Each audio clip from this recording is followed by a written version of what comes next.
Most modern road bikes have between 20 and 22 gears, and changing gear can be as intuitive as pedalling. But are you doing it right? Welcome to GCN's How to Change Gear Like a Pro.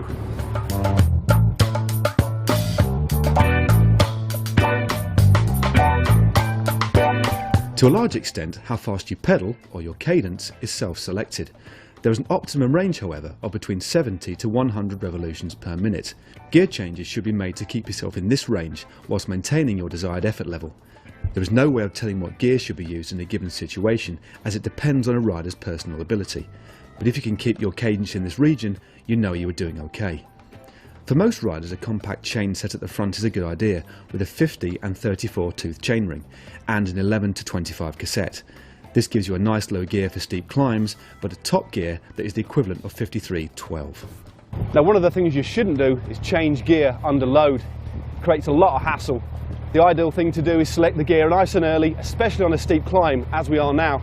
Now, Tom's going to get the gear wrong, and I'm going to get the gear right by selecting it early. Here's how to do it. I'm in the gear now, spinning quite nicely. There's quite a steep hairpin here. Now, I'm not going to change gear under load. I've selected the gear already.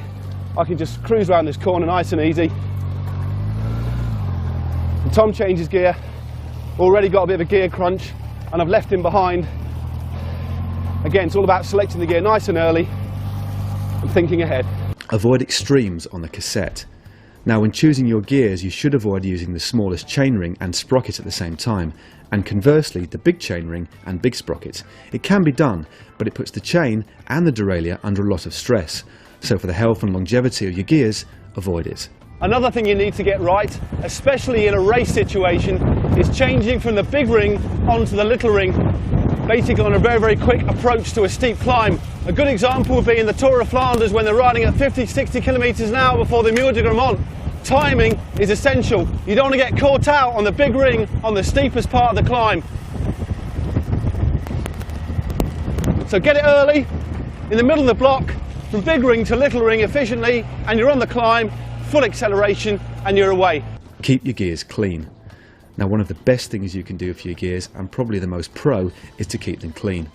Now, this doesn't mean you have to get a toothbrush out after every single ride and scrub, but buy some degreaser and use it every time any black residue builds up. It looks pro to have shiny gears, and best of all, it makes them work much better and also last a lot longer. Big rings are cool up to a point. While we're talking about being pro, yes, it looks cool to be in your big ring, but pros also use really small gears to save their legs. If you're the kind of person that loves to grind their big ring all day, have a think about using your little ring and actually looking pro.